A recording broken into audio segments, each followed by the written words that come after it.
So first of all, thank you, Avner, for organizing this conference. Any guy from Raphael, by any chance, from here? Raphael? No. Thank you for staying 4 o'clock, okay? And I know that you are tired, and this is the end of the day. So I will not have any math or equations, graphs. We're just going to talk, and I hope it will be more like a discussion.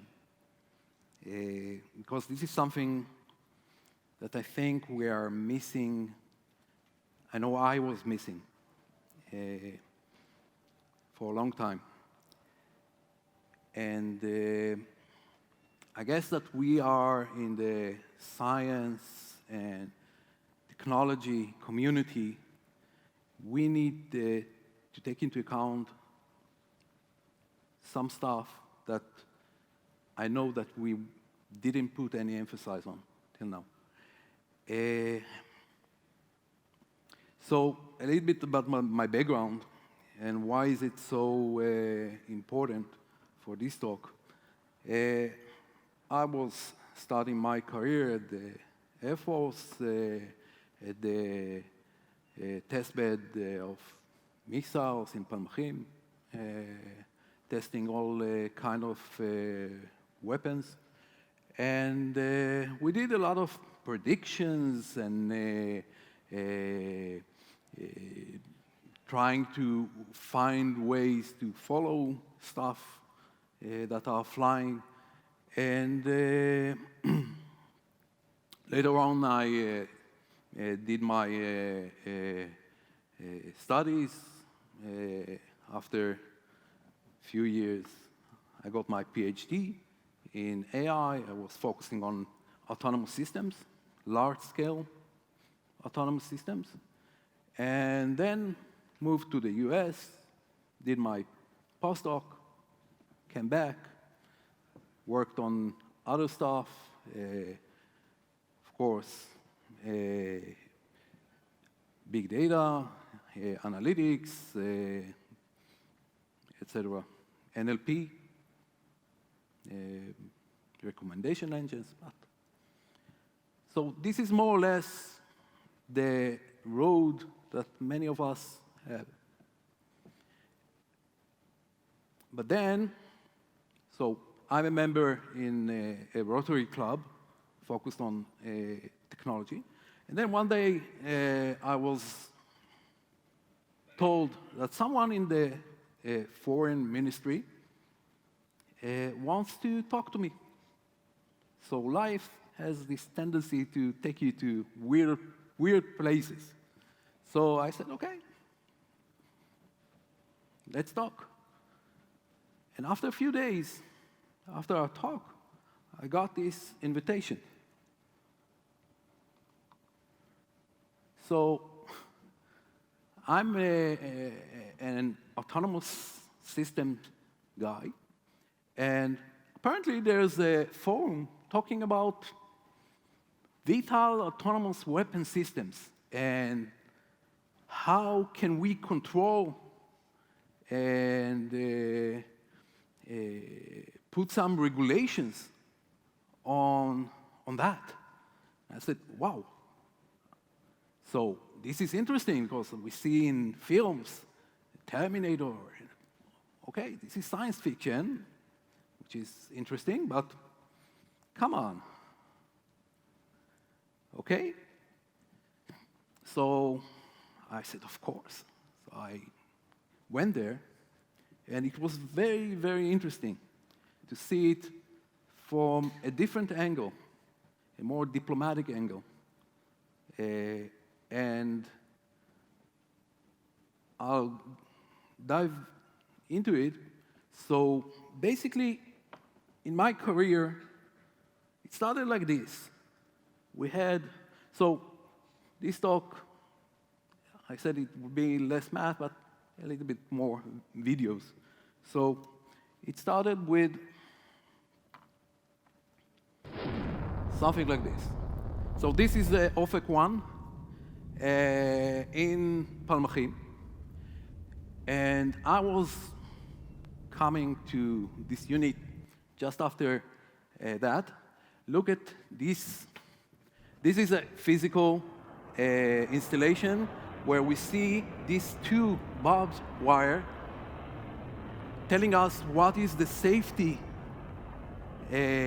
zone in which we should not, if the missile is moving away from these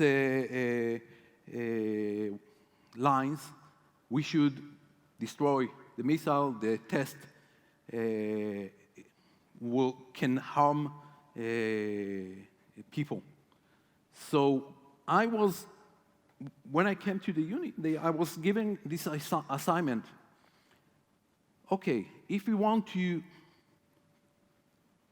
send something that is not ballistic missile like that, which is pretty heavy, and the dynamics are very slow, if we want to do something like the Arrow missile, okay? And while testing it, we don't know anything. We know that it's a very dynamic system. Remember, this is the beginning of the Arrow missile project. It's a very dynamic system. The acceleration could be huge. And we need to find a way that it will be safe. So I was giving this mission of keeping this area safe. 19 years old guy.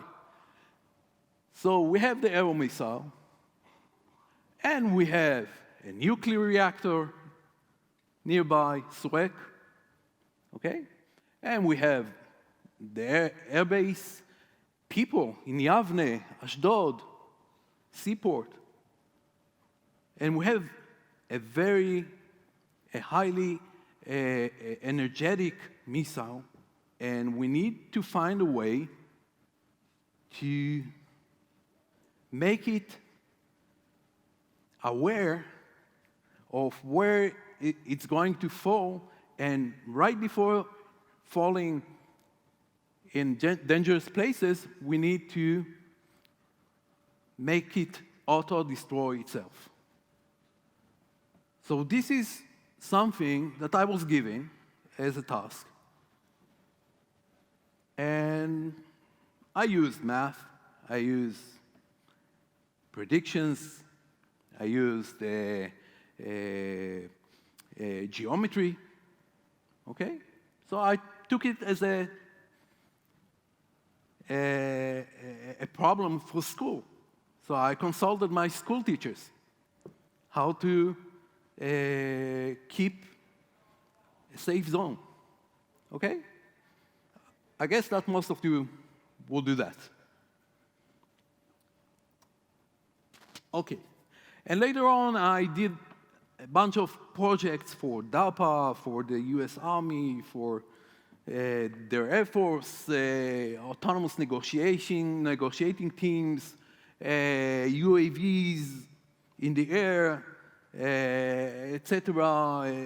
Many problems for systems that should be autonomous. For instance, a swarm of UAVs in a combat zone, okay? So we got the funds, we built this project, it was highly praised, and we were all happy. But in all my life, we had never had a single discussion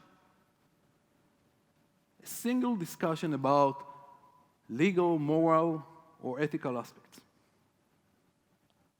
We talked about the AI, we talked about agents, we talked about machine learning, cool algorithms, adaptations from biology, from physics, but we never talked about ethics when we have a swarm of UAVs and they need to avoid colliding, so of course, they would prefer colliding with a building rather than colliding into a chopper with Marines, okay? That's easy. But what about uncertainties? What about a chopper versus I don't know, an airplane, civilian passengers versus military? I don't know. I'm just a programmer. I build technology, okay? If I have a question, I put it into the parameters, the setup, okay? But we never discussed legal obligations or putting things into the software that takes these things into consideration. And I guess that most of us, if not all of us, those who create technologies, never considered ethics and moral. And that's fine. This talk is all about questions. I don't have any answer. Okay? I'll just present the questions and maybe we'll have a discussion. So, what is LAWS? So, lethal autonomous weapon systems is all about being able autonomously to select and attack without human control. Okay? So this is something that frightens the world. And I'll talk about the UN, what's going on there. But being able to select and attack without human in the loop. So this is not science fiction. We have systems like that. Okay? We had systems like that a long time ago. How do you defend air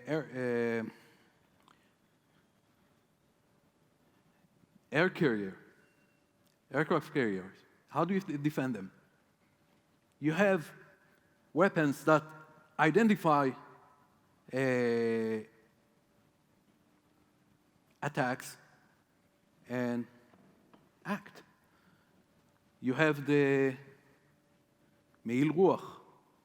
That's the name of it. You have... No, because they don't select. They do not select. In a way they do. They don't activate themselves on 5 kilos. Yes, but it's very... The border is very vague.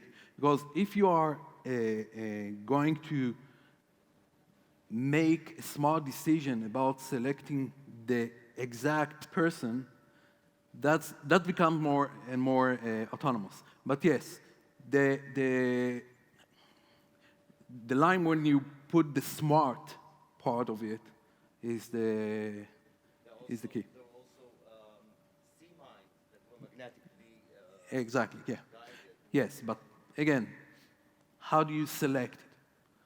And so the decision is all done by the system. No man in the loop. So why is it good? People are doing that. So of course it's good. It's the next generation.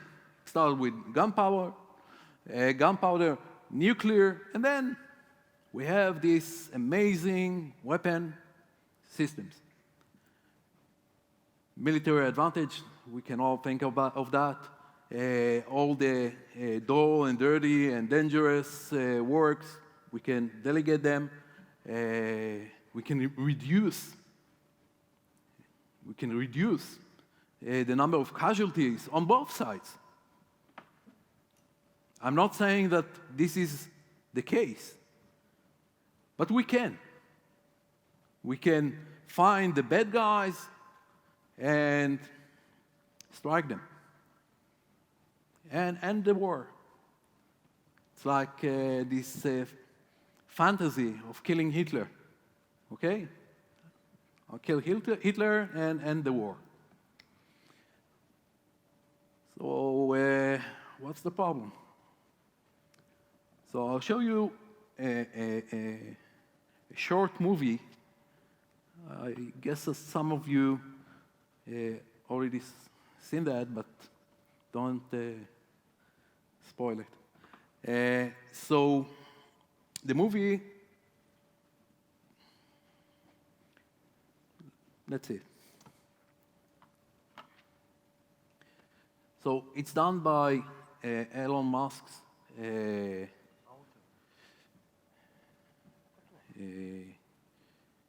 team called Future of Life.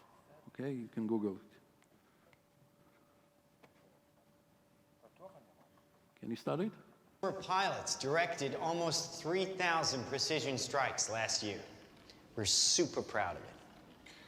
It allows you to separate the bad guys from the good. It's a big deal. But we have something much bigger.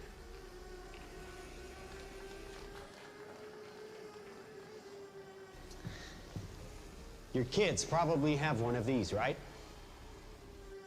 Not quite. Hell of a pilot? No. That skill is all AI. It's flying itself. Its processor can react 100 times faster than a human. The stochastic motion is an anti-sniper feature.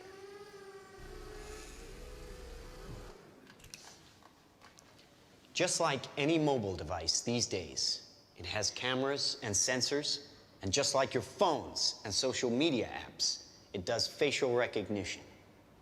Inside here is 3 grams of shaped explosive. This is how it works.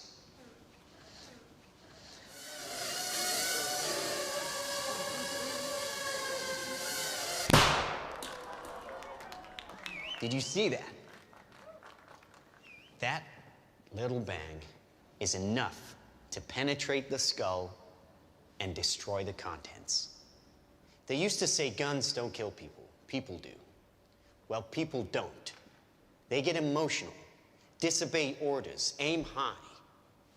Let's watch the weapons make the decisions. Now, trust me, these were all bad guys. Now that is an airstrike of surgical precision. It's one of a range of products. Trained as a team, they can penetrate buildings, cars, trains, evade people, bullets, pretty much any countermeasure. They cannot be stopped. Now, I said this was big. Why? Because we are thinking big. Watch. A $25 million order now buys this. Enough to kill half a city. The bad half. Nuclear is obsolete. Take out your entire enemy, virtually risk-free. Just characterize him, release the swarm, and rest easy. These are available today. We have a distribution network taking orders from military, law enforcement, and specialist clients. Okay. So the potential is huge, but For pilots directed. Okay. What about, we talked about some talks ago, we talked about adversary algorithms. What about if I'm going to paint people as bad guys? If I'm going to take let's say, a hospital and make it a tank, or I don't know. Or the other way, if I'm going to take a tank and make it an ambulance with just an algorithm. Okay, so we have a problem here. We have many problems with that technology. Okay, so there is an arms race right now, as we speak, to develop technologies of lethal autonomous weapons and countermeasures for that. Okay? So, going back to the UN, I learned few things, and I will focus on very short questions. So, I have only 3 minutes, so I'll start running. So, these countries hold the technology. From all the world, United States, China, Russia, United Kingdom, France, Israel, and South Korea. All the rest are not there. Okay? So, what does it mean? So it means that in the UN, all the countries wish to, I'm taking it in general terms, okay? So most of the countries wish to ban such a technology. They wish to make laws that forbid that. And of course, these countries object. Okay? And the issue is that the horses are out of the stable. So the technology already exists.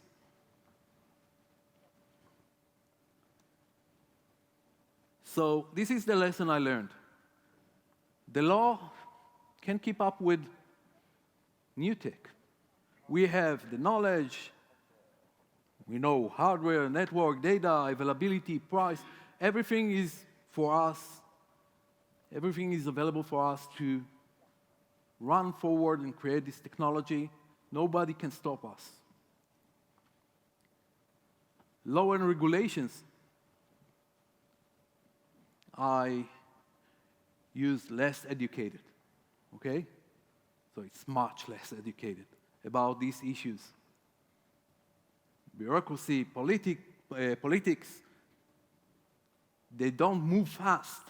They cannot make laws about that. Okay? So the incentives of the science and technology people is finding new ways, new technology, greedy, make money. And the incentive of the lawmakers are totally different. They want to be elected. They fear of things that they don't know anything about, etc. So I saw this fear.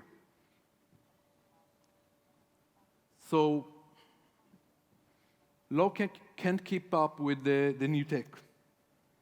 And this is where we are. We are in the science and technology part.